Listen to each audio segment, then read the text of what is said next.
Buenas noches, queridos amigos. Aquí, acompañado de hojas flotantes. ¿Cómo están ustedes? ¿Cómo los trata la vida? Esperemos que Instagram avise a nuestros seguidores. A ver, ¿qué nos dice hoy Instagram? Buenas noches. Buenas noches a todos los que se están conectando para esta transmisión en vivo el día de hoy. A ver. Buenas noches para todos. Bueno, les informé que iba a hacer un en vivo hoy a las 10 de la noche, hora de Chile, para hacer 3 lecturas de este libro de Irene Vallejo, que se titula El futuro recordado. He hecho una selección de 3 ensayos que me parecen muy interesantes para su lectura y análisis. Comenzamos con este que se llama Gracias por esos corazones. Me animan, me entusiasman. Gracias a todos. Bueno, quedó uno. ya se unirán más. Se llama, el primer ensayo corto que he elegido se llama La atracción del vacío. Y dice así. Me quito los lentes para poder leer mejor. Nos aburrimos menos que en cualquier otra época, pero tenemos más miedo que nunca a aburrirnos, afirmó el filósofo Bertrand Russell. Nos inquietan los espacios vacíos, como resquebraduras en el edificio de actividad que levantamos cada día. Una vaga impresión de culpa nos domina si, cuando los lunes llegamos al trabajo, no somos capaces de hacer a nuestro compañero el relato de un ajetreado fin de semana. Preferimos la asfixia al vacío. La sabiduría humana más remota nos desaconseja esa actitud. Hace unos 25 siglos, el maestro chino Lao Tse escribió que torneamos la arcilla para hacer una vasija, pero que es el vacío interno lo que contiene aquello que vertemos dentro de ella. Clavamos estacas para construir una cabaña, pero es el espacio interior lo que la hace habitable. El anciano maestro pretendía recordarnos que el vacío nos cobija, que nuestros actos necesitan espacio y calma para cuajar silenciosamente, igual que el manto de una nevada. El filósofo romano Séneca insistió en esa misma idea. Pensaba que deberíamos ser activos, pero no movernos de forma atropellada, conformándonos con un inquieto ir y venir. En la vida diaria recomendaba despojarse de la presión de las expectativas y de la excesiva excitación para aprender la lección del descanso. Séneca ironizó en sus escritos sobre el ocio atareado y nos legó una frase incisiva. No son ociosos aquellos a quienes sus placeres le dan mucho trabajo, según el saber antiguo. Si vaciamos nuestro tiempo, no nos pesará. Quise escoger esta lectura porque hoy en día pareciera que no hubiese espacio para divagar, para aburrirnos, para darnos la oportunidad de sentirnos que nuestra vida también nos debe incitar a la reflexión solitaria sobre lo que estamos viviendo y sintiendo en un momento determinado. Hoy nos coloca en una vida de permanente hacer, de permanente decir, estoy inundada de cosas. Y resulta que en esa inundación lo que hacemos es encontrar el agobio que en ocasiones inclusive no nos permite la creación, aprovechando ese espacio de vacío y aburrimiento para que podamos ser fértiles en la creación de algo novedoso en nuestra vida y digno de ser no solo contado, sino vivido. No está permitido en este instante vivir en el vacío, darnos tiempo para la reflexión. Todo es una apúrate constante, un resultado permanente, la entrega de algo. Pero para que podamos entregar algo que realmente valga la pena, necesitamos tiempo para la reflexión. Y esa reflexión debe ser desde lo íntimo y desde la soledad. De esa soledad que puede a veces ser aburrida, pero que en lugar de sumergirnos en el aburrimiento y la detención, nos permita realmente utilizarla a favor de lo que queremos hacer. Ese tiempo de pensar críticamente sobre lo que sentimos que nos está faltando y que por el apúrate constante, por eso de que hay que ser productivo y que el rendimiento es lo que se toma en cuenta y además la necesidad de obtener dinero para obtener bienes materiales, nos impide al recogimiento que es de donde nacen las verdaderas creaciones del ser humano. Así que, tan sencillo como esto, no voy a alargarme en los detalles porque creo que es simple. O sea, no nos permitimos sentir el vacío. Dice aquí Norma, me recuerda la obra Vida Contemplativa de Byung-Chul Han. Claro, si él escribió en tantas obras que él ha escrito, él ha hecho énfasis en el vivir el vacío, vivir del aburrimiento. Y el aburrimiento para darnos la oportunidad del descanso, de ese descanso que puede ser reflexivo y que nos lleva a ser creadores o co-creadores de nuevas ideas, de nuevos proyectos, que tengan sentido. Pero vivimos en una sociedad líquida, donde los resultados son rápidos y efímeros. Y entonces, ¿qué pasa? Muchos seres humanos viven en la constante frustración. ¿Por qué? Porque no se dan tiempo para sí mismos, sino que lo hacen en función de los demás. La pandemia fue el ejemplo donde ante la ausencia del trabajo, ante el confinamiento, nos sentimos muchos en un vacío, pero un vacío que sirvió para convertirse en un despertar de muchos.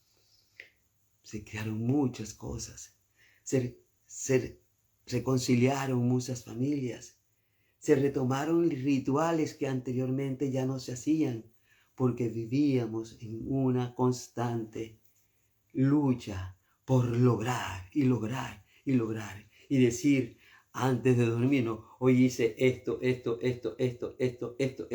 ahora con cuál nivel de satisfacción realmente, no más bien con una sensación de cansancio que no deja la satisfacción de haber logrado algo realmente importante. Para poder inclusive, hoy que está tan de moda el mundo de la espiritualidad, necesitamos de la soledad, necesitamos de ese vacío que nos incita a divagar, a aburrirnos, para poder encontrarnos con nosotros mismos. Pero pareciera que uno de los grandes temores que tenemos los seres humanos es el encontrarnos con nosotros mismos, es hablarnos a nosotros mismos. Y eso nos da la oportunidad de el silencio, de esa soledad, de ese hacer un alto en lo cotidiano, del trabajo, el trabajo inclusive flagelante, del trabajo que me impide compartir con mis familias, con mis amigos cercanos, que me impide leer un libro y poder sacar conclusiones que me sirven para generar cambios en mí. Entonces, siento que esta atracción por el vacío de la que habla Irene Vallejo en este libro, El futuro recordado, pues es algo que pareciera que es un gran temor, es como el coco, como decimos en Venezuela, el diablo. No, nadie quiere sentirse vacío, nadie se quiere sentir en soledad. La gente quiere hacer. Y en ese hacer no hay disfrute, no hay regocijo.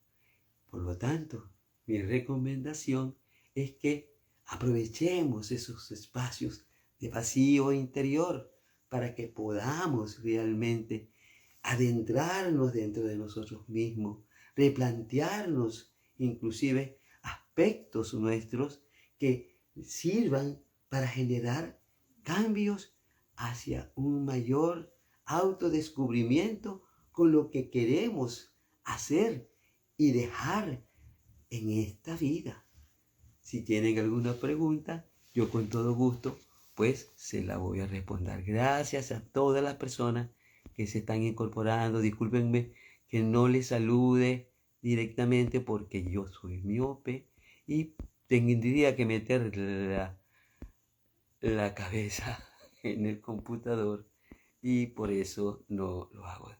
No sé si tienen alguna pregunta, algún comentario que hacer con respecto a esta lectura. Si la tienen, con todo gusto, yo puedo, en la medida de lo posible, responderle o darle mi impresión sobre lo que para mí significa vivir el vacío, vivir la soledad, vivir el aburrimiento, esos momentos de divagancia donde creemos que perdemos el tiempo y todo lo contrario, podemos hacerlo muy pero muy útil. Así dice que le recuerda la obra de Byung-Chul Han. Casi todos los libros de Byung-Chul Han, inclusive el de la vida contemplativa, la sociedad del cansancio, todos los libros de Byung-Chul Han tocan el tema del vacío. Porque como decía Bauman, vivimos en una sociedad líquida donde todo es tan rápido que se hace efímero y por lo tanto no tenemos tiempo ni para el sosiego, ni para el encuentro con nosotros, ni siquiera para disfrutar de la música que nos puede llevar a activar nuestros pensamientos para hacer algo positivo para los demás y para nosotros mismos, por supuesto. Todo comienza con nosotros y lo que nosotros hagamos, como somos seres vinculares, sociales, es para que el otro también pueda beneficiarse de eso que nosotros estamos desarrollando desde la contemplación hacia nosotros mismos. Así que, no sé Y por acá habrá algún comentario.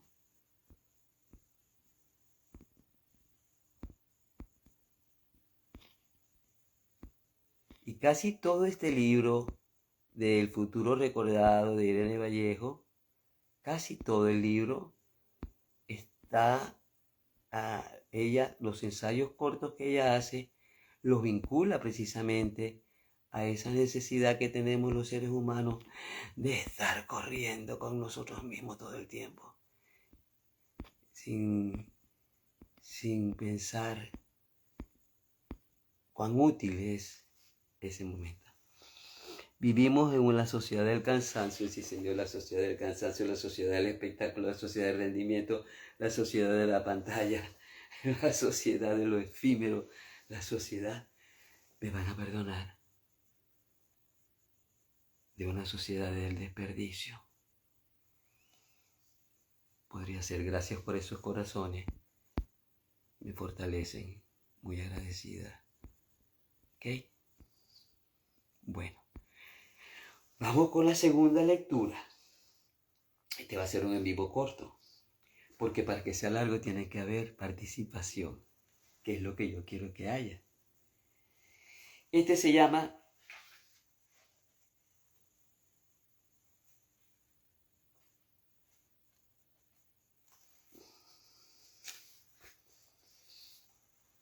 Mucho cuento.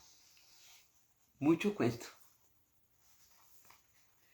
Y dice así, para los que se están conectando, estoy leyendo los ensayos, este libro de los futuros recordados de Irene Vallejo es un cúmulo de ensayos cortos, donde hay enseñanzas muy importantes que son, creo que, vitales para entender lo que significa vivir con sentido. Se llama Mucho cuento y dice así: exigimos que los demás vayan al grano y hablen sin rodeo, fíjense, hasta para eso. Exigimos a los demás que vayan al grano, que no divaguen.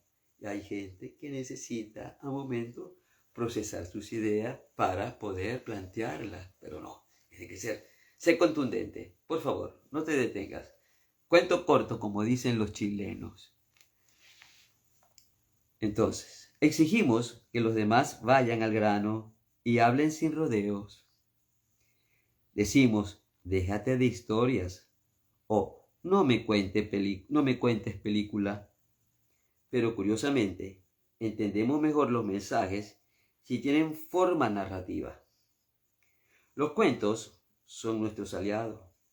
La mente asimila mejor los datos nuevos si están enhebrados en anécdotas, aventuras o ficciones, y los olvida antes si los encuentras aislados y sin marcos de referencia. Llevamos milenios transmitiendo conocimiento de generación en generación gracias a los mitos y a las fábulas. Hoy pensamos que las leyendas llegan a nuestro mundo moderno, racional y evolucionado como huellas primitivas del amanecer de los tiempos. Esa es una falacia, ¿saben? Y lo voy a repetir. Hoy pensamos que las leyendas llegan a nuestro mundo moderno, racional y evolucionado como huellas primitivas del amanecer de los tiempos. Sin embargo, nunca hemos dejado de construir mitos contemporáneos. Aunque no lo parezca, la ciencia, la historia y la economía también fabrican sus quimeras. La idea del progreso ilimitado, de la mano invisible que regula los mercados libres, o de la sociedad del ocio en la que todos holgazanearemos mientras las máquinas hacen el trabajo duro. Ahora nos fascina, sobre todo, el mito del emprendedor. Sí, ahora ya no, ya la palabra comerciante, voy a comercializar un producto que he creado. No, ahora se llama emprendedurismo, algo así. Discúlpenme si aquí no pronuncie bien la palabra. ¿Ok? Entonces, de la mano invisible que regula los mercados libres de la sociedad del ocio, en la que todos organizaremos mientras las máquinas hacen el trabajo duro. Ahora nos fascina sobre todo el mito del emprendedor. Nuestra historia favorita es la de Steve Jobs. Melenudo creando con otros chavales una empresa multimillonaria en su garage. Solo que según su socio, Steve Wozniak, nunca hubo tal garaje. Es una leyenda inventada para cautivarnos. En nuestra época, como en el pasado, usamos la imaginación para crear las historias que nos gustaría creer. Y esto es cierto.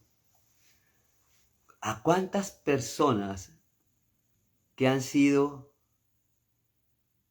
grandes inventores o creadores de nuevas tecnologías le hemos rodeado de una aureola de misticismo en el sentido como si fuesen seres que a través de su perseverancia, su constancia, el saber que podían lograrlo, su alto sentido de la inteligencia, y entonces los hemos enaltecidos cuando son seres humanos, cualquiera, con fallas, como todos.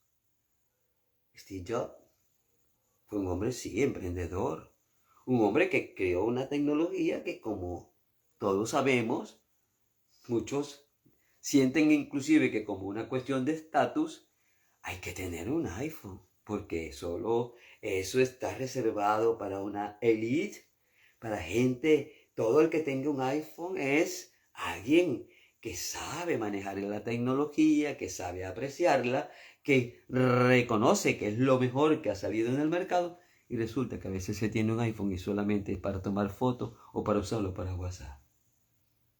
No para usarlo y tomar todas las posibilidades que ese teléfono tiene dentro de él. Entonces, colocamos a las personas que han inventado en una aureola de impulso, de retarse a sí mismo constantemente. Yo no dudo que él no se retara a sí mismo, pero que tuvieron también sus fallas. Porque si bien es cierto, quizás nos dejaron ese legado de Apple, pues si analizamos la vida de Steve Jobs, en lo que se refiere al ámbito familiar, hay muchas cosas que no debemos emular de él, muchas cosas. Y que inclusive ya cuando a él se le detecta el cáncer, él lo dice en una conferencia que hubiese querido ser el mejor padre. ¿Por qué? Porque se dedicó a la tecnología, a hacer el dinero, a crear un imperio, y se le pasó la vida en eso. Entonces, ¿cuántos quieren ser el Steve Jobs? ¿Verdad? Que, si bien es cierto, acumuló una gran fortuna y desarrolló y será recordado por la tecnología que desarrolló, pero que hasta dónde fue un hombre feliz, hasta dónde fue un hombre que atendió su familia, sus hijos, y la historia está contada por él, inclusive en un discurso que da en una universidad cuando ya él tenía su cáncer. Y allí nos damos cuenta, pues, muchas de las cosas que se colocan al ser humano y que lo endiosan, y resulta que son seres humanos que sí, tienen sus grandes fortalezas, su gran potencial de inteligencia que desarrolló, pero que el ser humano, el comportarnos como ser humano en todas las esferas de nuestra vida, quizás por dedicarse a una, descuidó todas las demás, que eran tan preciadas como la que significó el que todavía hoy Apple esté inclusive con su nuevo invento de la realidad aumentada, etc. Vamos a ver si hay algún comentario por aquí. Me gustaría que hubieran comentarios.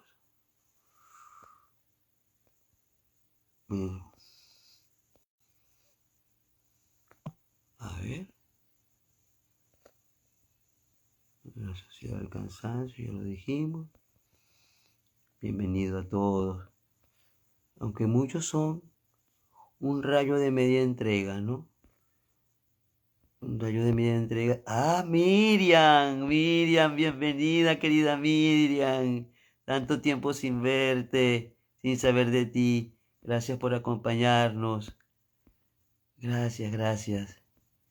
Muy agradecida. Juno, buenas noches. Gracias también por acompañarnos. Buenas noches, Juno.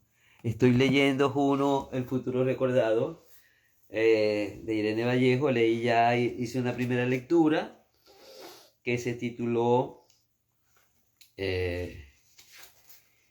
La atracción del vacío, y ahora hice una segunda lectura que se llama Mucho cuento y que tiene que ver con las leyendas que se forjan alrededor de las personas que dejaron una huella en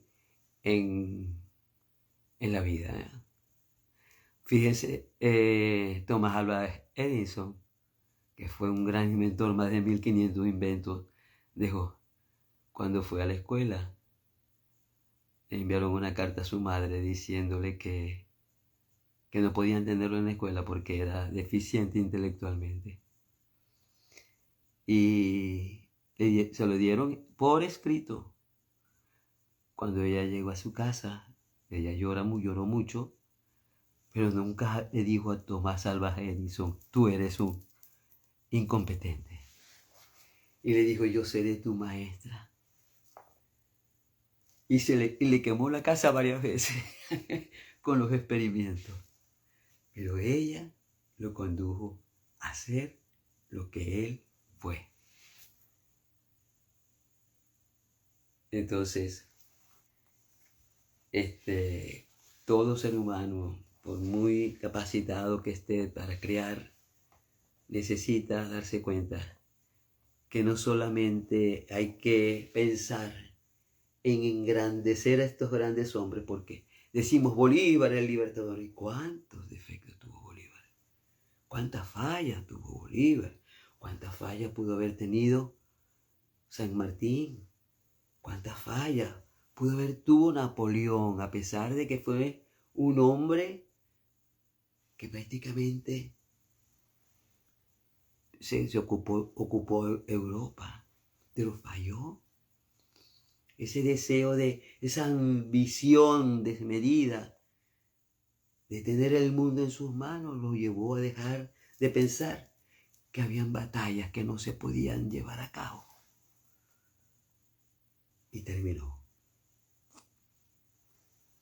en una isla en 2 oportunidades, porque la primera vez salió, estuvo 2 años de nuevo en el poder y de nuevo lo confinaron para una isla y murió solitario. Entonces, cuando leamos la historia de alguien, tenemos que colocarlo en su justa dimensión, sin fanatismo, aun cuando lo admiremos. Porque la mayoría de los seres humanos, yo diría que todos los seres humanos, tenemos algo por lo cual ser admirados.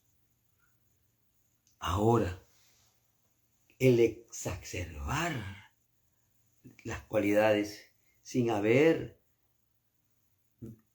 estudiado diversas opiniones, diversas fuentes, nos lleva a veces a crearnos fantasías sobre personas que, si bien es cierto, dejaron un legado, su vida personal no fue tal cual no la cuenta. Dice uno, la idealización de personajes históricos. Sí, a los personajes históricos los idealizan. ¿Ok? Entonces,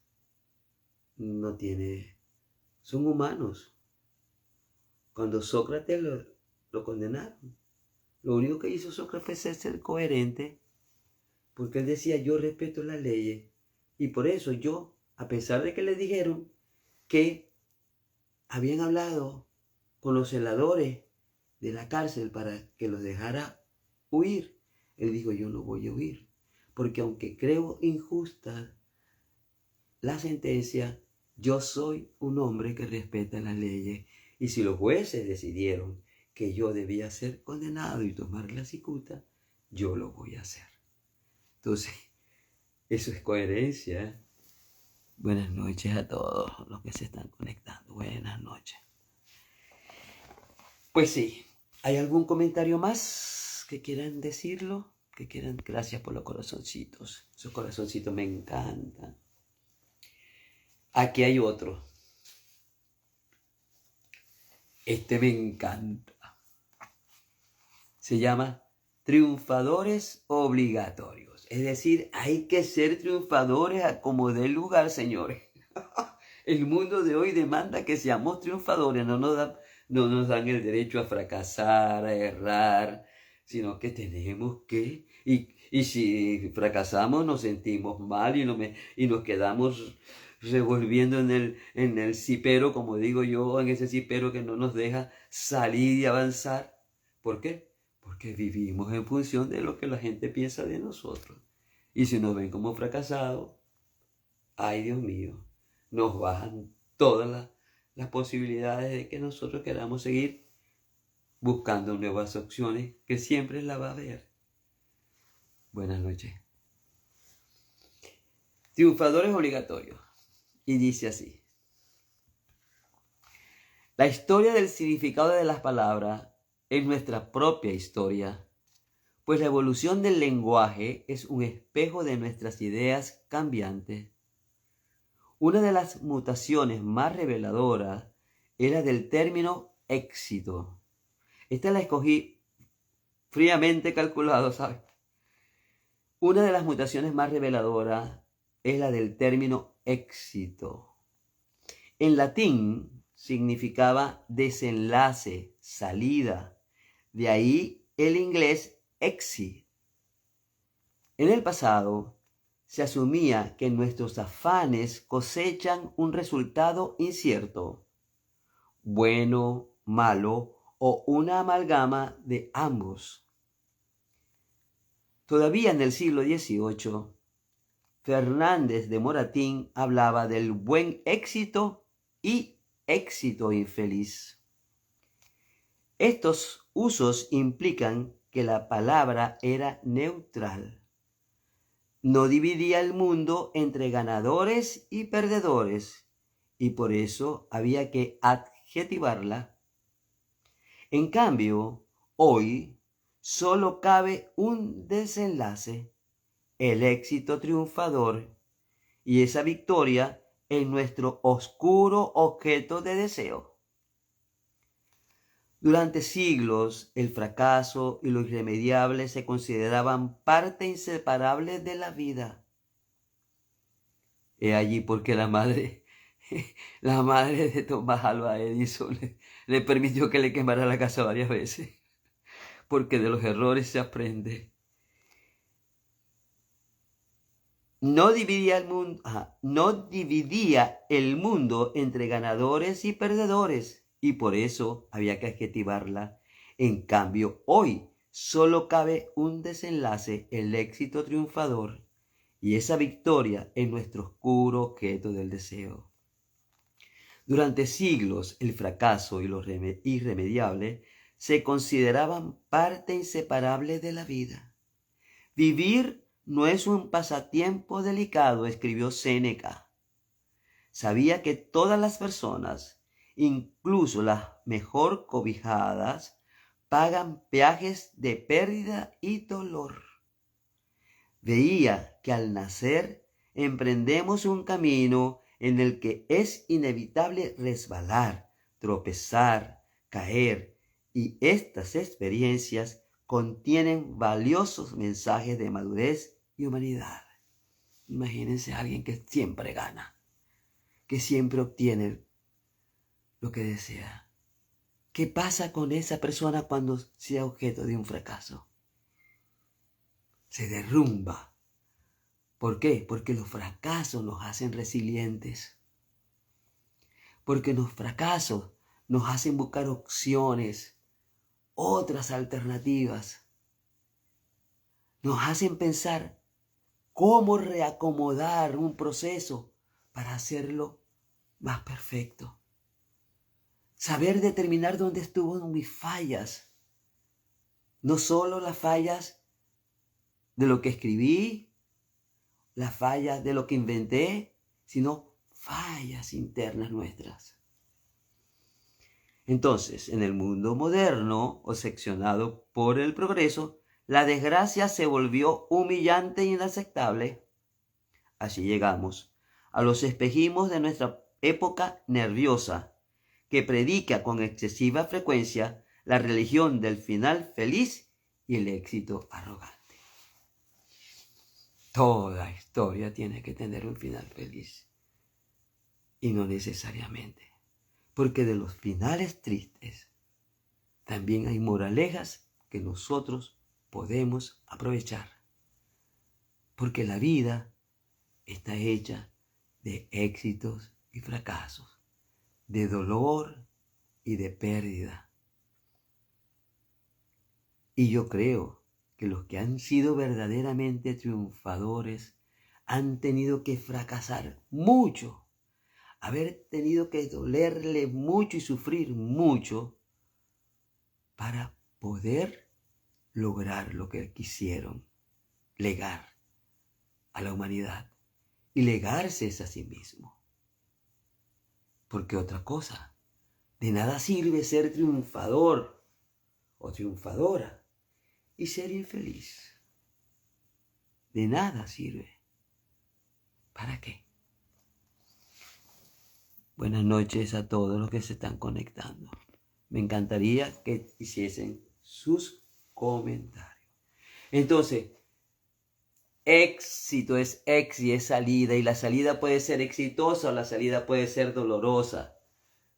O la salida puede ser por la puerta indeseada y no por la puerta que queríamos salir. Y que implica un acto de reflexión. ¿Para qué? Para evitar cometer los errores. Y es allí donde realmente se da el verdadero éxito.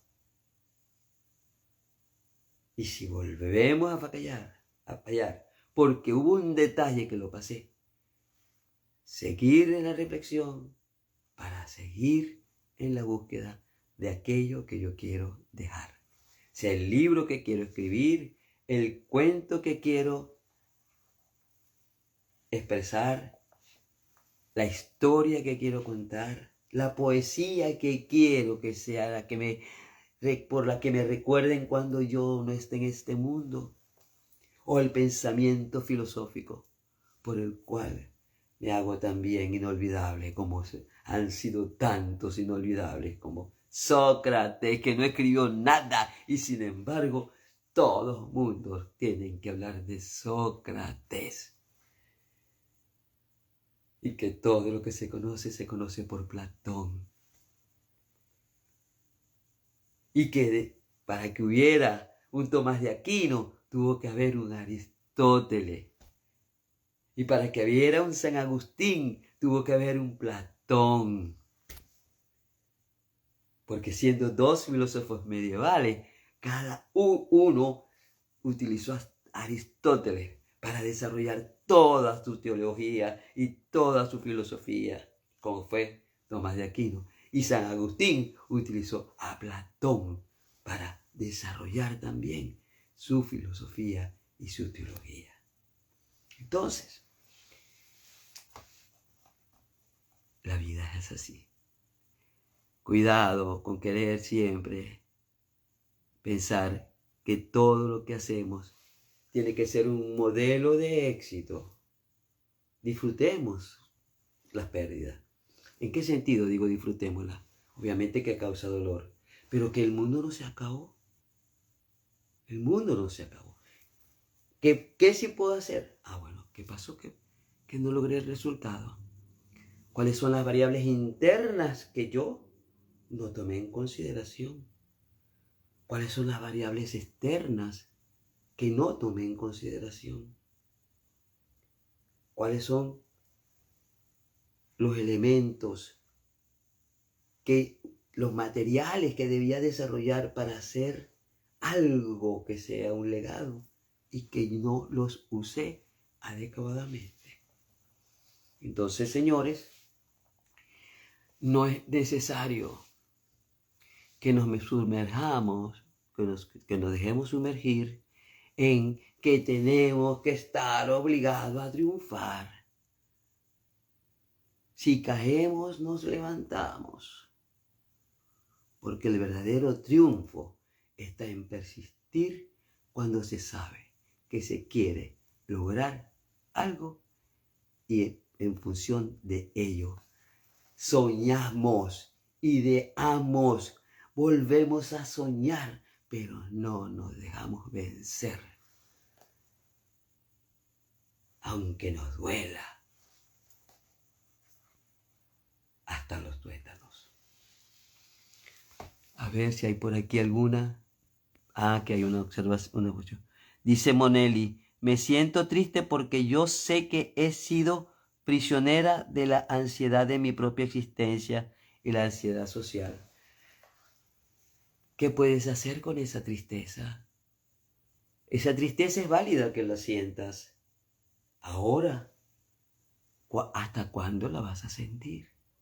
¿Cuándo vas a convertir esa tristeza en objeto de una reflexión interna, verdadera y genuina, que te permita quizás pensar con calma dónde estuvieron las fallas? Porque además recordemos que como seres que nuestra existencia tiene sentido en el otro, porque somos seres sociales, vinculares, también pueden los otros ser influyentes para que nosotros no logremos nuestros objetivos. Y allí donde necesitamos tener el tiempo de reflexión para analizar todas y cada una de las variables. Yo les voy a comentar algo. Antes de este en vivo, yo estaba en un taller para docentes de inteligencia artificial. Tal y como lo explicaba el instructor, parece algo mecánico. Y no, señor, no es mecánico. El ChatGPT 3.5, que es el gratuito, hasta el año pasado solamente tenía información hasta el 2021.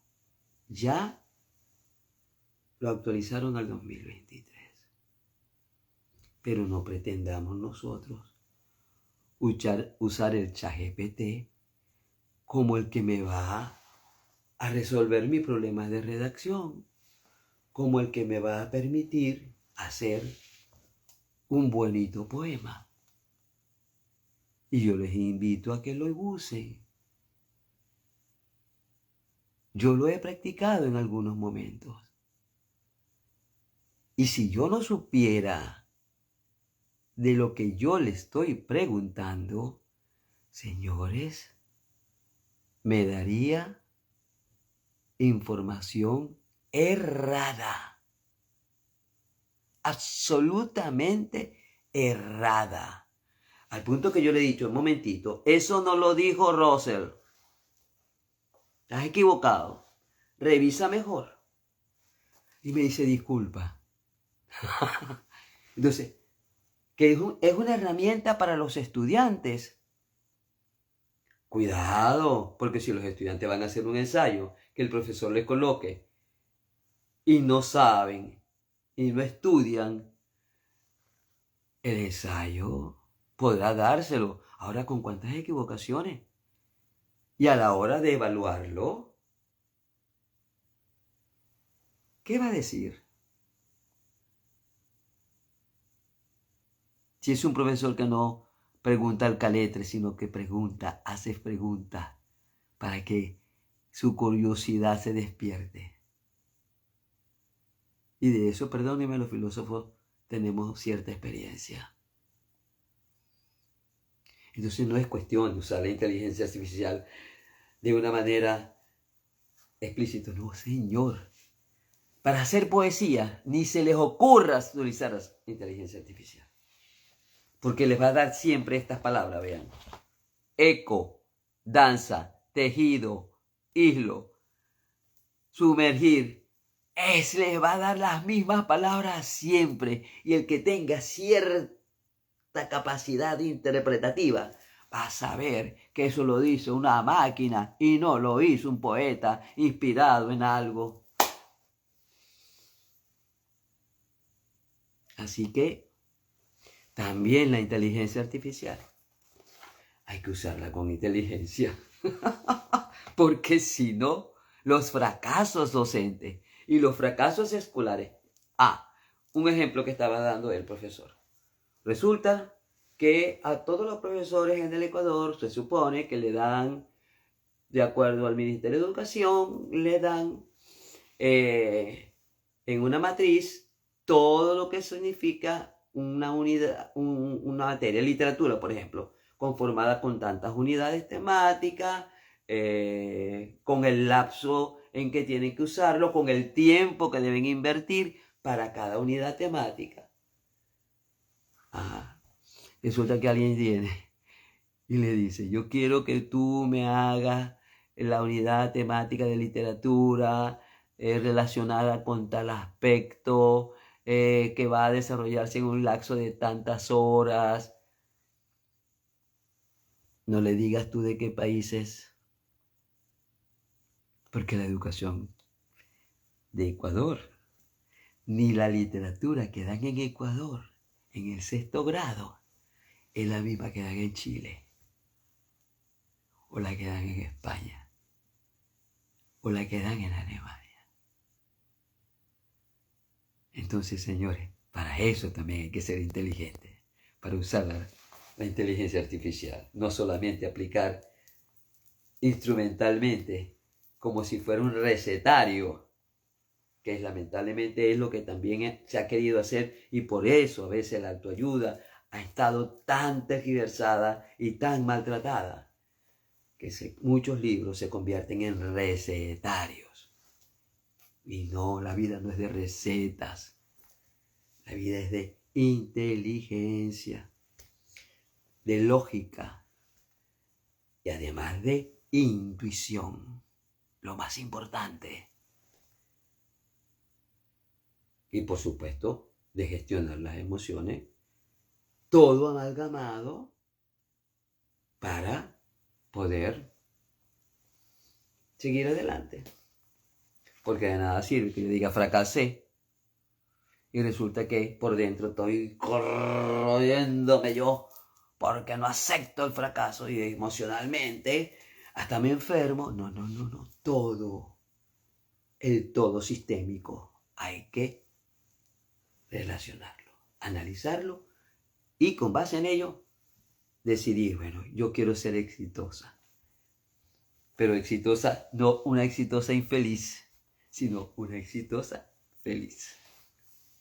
Y eso requiere dedicación, tiempo, análisis, templanza y resiliencia.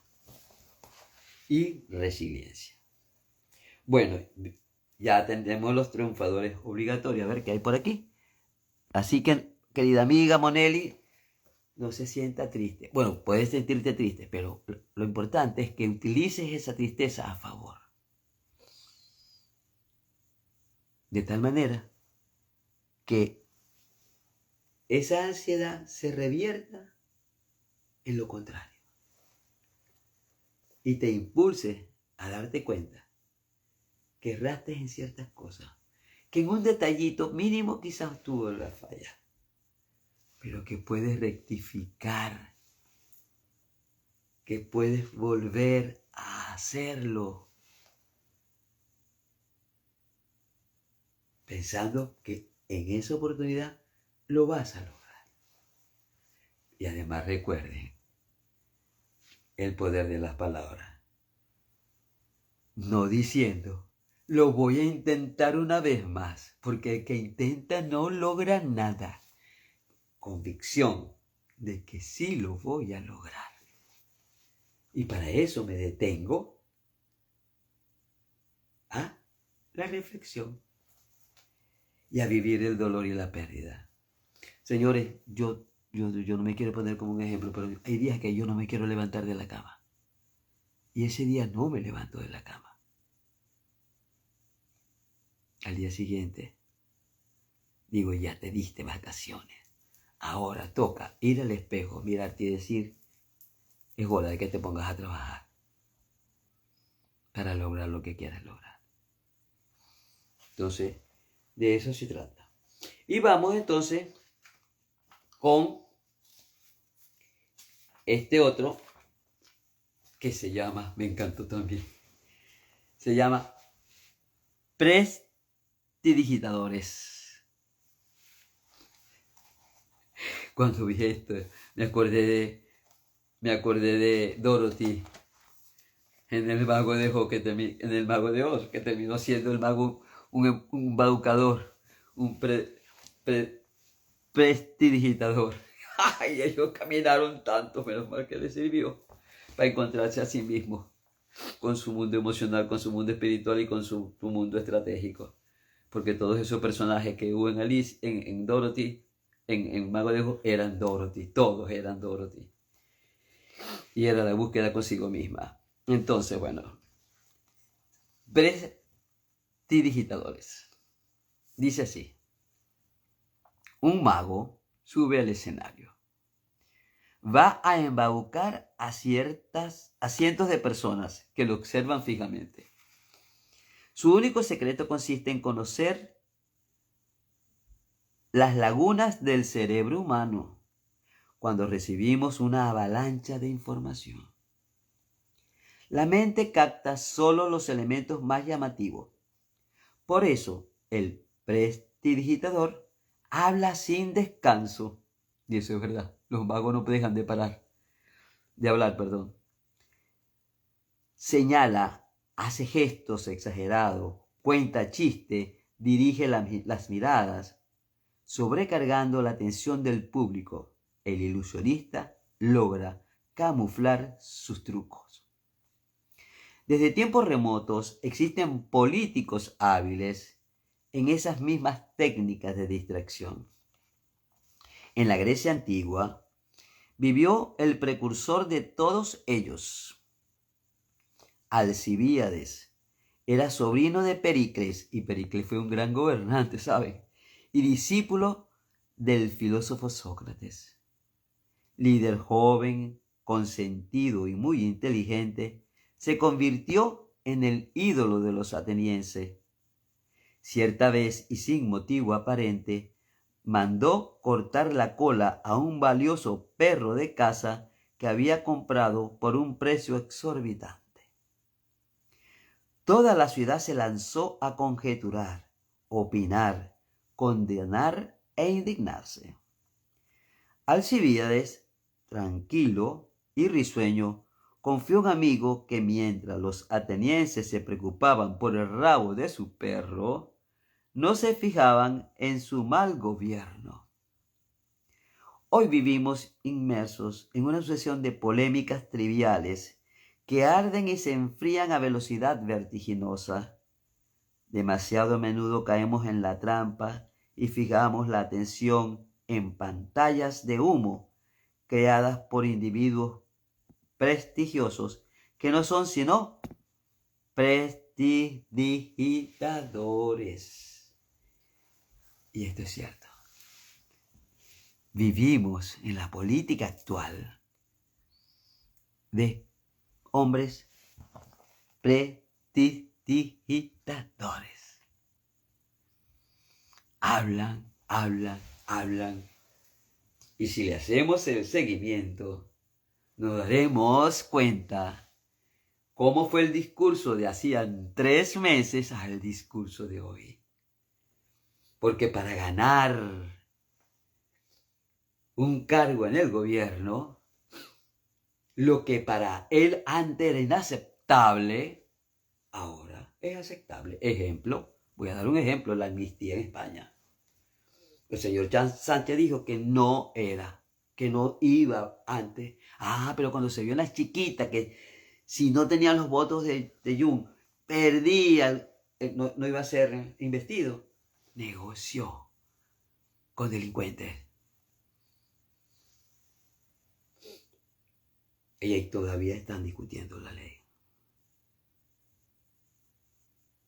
Y así como él, muchos. Hay quienes hablan de libertad y no protegen la libertad. Aquí sucedió algo en Chile hoy. Un militar venezolano exiliado. Llegaron a su casa supuestamente gente de investigación. Los secuestraron. Y dicen que fue un comando del DIGESIN de Venezuela quien se infiltró aquí. Inclusive que ya está en Venezuela. ¿Y qué va a hacer el gobierno de Chile? ¿Qué va a hacer el gobierno del señor Boric?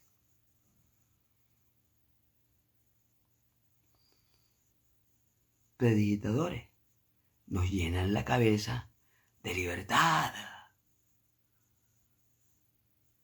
de promesas, pero al final no se cumplen. Porque cada quien tiene sus propios intereses.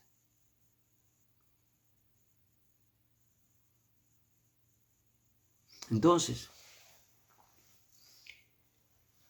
¿cuántos políticos hay prestidigitadores ahorita? La mayoría, señores, lamentablemente. Lamentablemente. Y no solamente políticos, los leguleyos que llamamos nosotros en Venezuela, que son la gente que habla y habla y habla y habla. Y después los embaucan. Prestidigitadores son los que, cuidado, por favor, no quiero que se ofendan porque eso se sabe y en todo el mundo se dice. Aquellos chilenos que usaron el llamado paquete chileno para estafar a un montón de gente en el mundo. Y eso ha quedado como una mácula. Esos son prestidigitadores. El que usted va a Colombia y no lo dejan caminar en una calle porque le cae encima el hombre y habla y habla y habla y habla y habla y habla y cuando usted se da cuenta ya la cartera no la tiene. Hay de todos. Y cuidado, que no haya en las familias también prestidigitadores, que son los que no cumplen con sus hijos lo que dicen que tienen que hacer. O sea, cuando me refiero es, le dicen al hijo tal cosa y resulta que al final lo que le prometen no se lo cumplen. Entonces, por supuesto que pierde. ¿Qué pasa? Pierde la confianza del hijo o de su hija o de sus hijos. Prestidigitadores hay por todos lados. Yo no me eximo de haber sido en algún momento prestidigitador. Puede ser. Pero en todo caso, miren, yo admiro a esta mujer porque como en ensayos tan sencillos, o sea, sencillos desde el punto de vista cortos, hay tantas verdades del mundo de hoy. Lo importante es que cuando las analicemos y las estudiemos, podamos extrapolarla a nuestra realidad. Porque yo estoy segura de que lo que hay aquí y que yo escogí eso hoy, no es porque me dio la gana, sino porque quizás esas 3 lecturas que están allí me hacen mirarme para mí hacia adentro.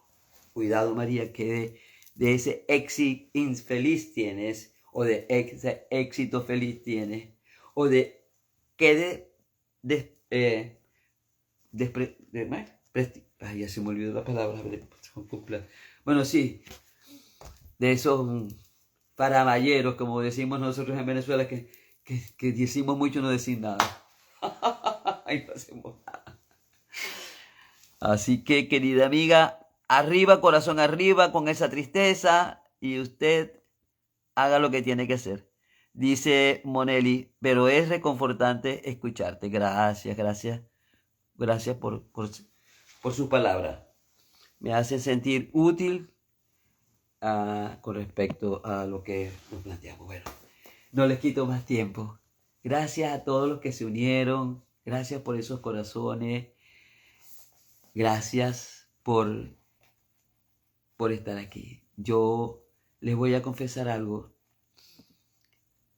Yo me siento muy contenta porque me he dado cuenta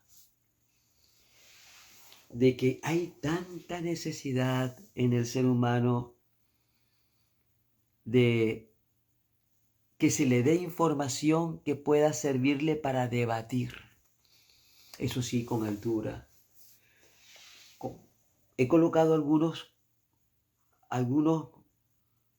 videos en mi cuenta que han generado mucha controversia. Yo he respondido a aquellos que yo siento que se han dicho desde el respeto hacia las personas que aparecen en ese video. Cuando se ha utilizado un vocabulario que para mí es irrespetuoso, para uno o para otro de los que estén involucrados en esos videos, no lo respondo. Porque yo creo que se puede discutir, estar en desacuerdo con algo, siempre usando la palabra respetuosa. Porque además, si la usamos respetuosamente, tendrá más validez nuestro argumento. Así, mis queridos amigos, Kuno, yo creo que hay que legarnos más que al otro a sí mismo. Ese éxito no tiene que ser determinado por el otro. Indudablemente que nuestro éxito no tiene que ser determinado por el otro. Lo que pasa, mi querida Juno, es que el éxito personal nuestro, mío, tuyo, de cualquiera de los que está aquí, no solo tiene que ver con el regocijo que a mí me da el hacer algo y sentir que es algo que a mí me hace sentir exaltada, eufórica. Porque cuando hacemos algo, cuando escribimos una reflexión, un aforismo, una poesía, un cuento, o reflexionamos como yo he reflexionado con ustedes esta noche, es porque creemos que eso que hacemos también es un espejo para el otro, pero un espejo para reflexionar. Porque yo no sé si Lorca hizo poesía solo para sentirse bien él consigo mismo o para reflejar sus sentimientos. Yo creo que él sabía que iban a haber seres humanos que se identificarían con su poesía. Como hay muchas personas que se identifican con la tuya. A mí me encanta tu poesía, Juno. ¿Por qué? Porque mucho de lo que tú dices me refleja. Quizás yo no lo sepa decir de la manera como tú lo dices. Lo digo a mi manera. Pero para mí es un referente tu poesía. Inclusive es una fuente de inspiración para mí. Esta mañana, cuando yo publiqué, y discúlpeme la autorreferencia, una imagen de un gato sobre un fondo rojo, Gato Negro, inmediatamente vino ese cuento que yo publiqué.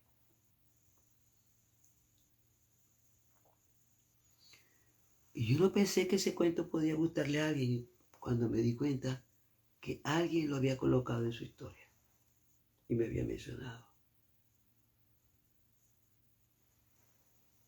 Obviamente, yo me sentí contenta porque alguien quizás le llegó de otra manera, pero entendió mi cuento.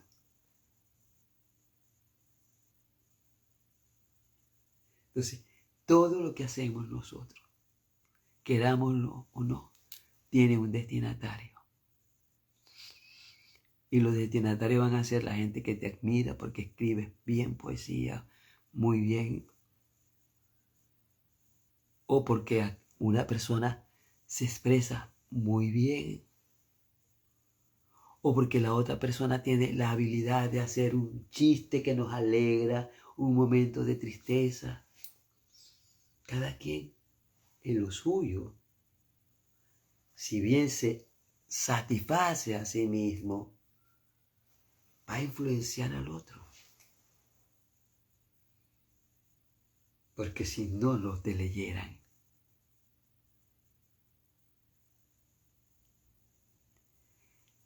Y cuando nos leen y nos releen y nos vuelven a leer, es cuando las editoriales comienzan a preocuparse por decirte, ven conmigo, yo quiero publicarte. Porque saben que allí, en esa prosa, hay mensajes que a muchos les van a servir, aunque reflejen el mundo interno de uno o el mundo interno de otra persona en la que ella se inspiró para hacer su poesía. Así, queridos amigos, muy agradecida a todas y cada una de las personas. Dios me los bendiga. Que tengan un feliz descanso y mañana a vivir la vida con alegría. Sí, la intuición, Juno. Ay, la intuición es esto, la intuición aquí. Aunque hay quienes dicen que la intuición está aquí en el corazón, otros dicen que está aquí. Pero no importa, cada quien la ubica donde quiere ubicarla. Lo importante es que le hagamos caso. Hagámosle caso a esas ráfagas que llegan y que por algo llegan para hacer algo con ellas. Bueno, gracias a todos por esos corazones. Gracias, queridos y queridas amigas. Dios me los bendiga. Me alegra verte disfrutar. Gracias, Juno. Yo sé que sí. Yo sé, estoy muy contenta también porque tú vas a estar en tu tertulia literaria el fin de semana y yo creo que eso es algo bien importante porque siempre te lo he dicho.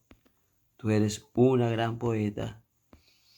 Invito a todos los que están en esta cuenta y les guste la poesía a seguir a Juno y sus lunas. Una joven de 29 años, pero que escribe poesía como los dioses. Así que buenas noches. Ustedes en mí y yo en ustedes. Cuídense mucho.